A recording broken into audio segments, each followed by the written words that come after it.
ক্লাবগুলোতে ফিরতে শুরু করেছে গণতান্ত্রিক ধারা, যার বড় উদাহরণ মোহামেডান স্পোর্টিং ক্লাব। শতবর্ষী ওয়ারি ক্লাবেও শিগগিরই নির্বাচনের দাবি তুলেছেন ক্লাবটির সাবেক কর্তারা।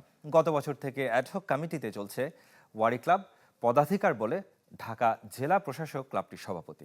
রেইনবো অলরাউন্ডার এক্সটেরিয়র পে বাড়ির বাহিরের দেয়ালের সুরক্ষা নিয়ে থাকুন নিশ্চিন্ত, সাথে পাচ্ছেন 10 বছরের ওয়ারেন্টি। কালের সাক্ষী হয়ে দাঁড়িয়ে শতবর্ষী ওয়ারি ক্লাব, ভেতরে বাইরে ঐতিহ্যের ছোঁয়া, চারপাশে ছড়িয়ে সাফল্য সারথীদের নাম আর স্মারক। তবে বর্তমান প্রজন্মের কাছে ওয়ারি যেন শুধু ঐতিহ্যের নাম। মাঠের খেলায় ধুঁকছে, সাংগঠনিকভাবেও খুব একটা স্বস্তিতে নেই ক্লাবটি। গত বছরের জানুয়ারিতে অ্যাডহক কমিটি হয়েছে ওয়ারি ক্লাবে। গণতান্ত্রিক ধারা ফিরতে শুরু করেছে বিভিন্ন ক্লাব ও সংগঠনে। পার্শ্ববর্তী মোহামেডান ক্লাবে হয়েছে নির্বাচন, কিন্তু ওয়ারি ক্লাব কর্তারা নির্বাচন নিয়ে কি ভাবছেন? নতুন করে আমরা যেহেতু সরকার গঠন হয়েছে নতুন করে, আমরাও চাচ্ছি যে আমাদের একটা নির্বাচিত কমিটি হোক। সেই আলোকে আমরা ডিজি সাহেবের সাথে কথা বলবো এবং কথা বলে ওই ডেটটা ফিক্সড করে ওই ডেটে আমরা একটা ডিসিশন নেব যে আমরা কবে নির্বাচন দিব। মোটামুটি 2 বছর পার হতে যাইতেছে, কিন্তু আমরা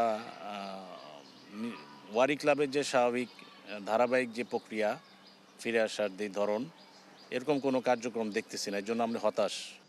ক্লাবটির সাবেক আর বর্তমান কর্তারা অবশ্য একটি বিষয়ে একমত: বর্তমান আর্থিক দুরবস্থা কাটাতে প্রয়োজন কার্যকরী উদ্যোগ। কারো মতে নির্বাচিত কমিটি পারবে সমাধান করতে, অন্যরা বলছেন বর্তমান ক্লাব ভবন ভেঙে বহুতল ভবন করলে মিলতে পারে আর্থিক সমাধান। নির্বাচিত কমিটি বা নির্বাচিত ক্লাবের কার্যক্রমগুলো পরিচালনা হয়, তাইলে একটা ধারাবাহিক সবারই কাজ করার উদ্যোগ, একটা স্প্রিয়া থাকে। ক্লাবগুলোকে এস্টাবলিশ করার জন্য জায়গাটা স্থায়ীভাবে বরাদ্দ দিয়ে দিতে পারে, যে আচ্ছা এটা আপনারা 100 বছর 150 বছর ইউজ করবেন, এটা আপনাদের ইয়েতে এখন বিল্ডিং করে নিতে পারেন।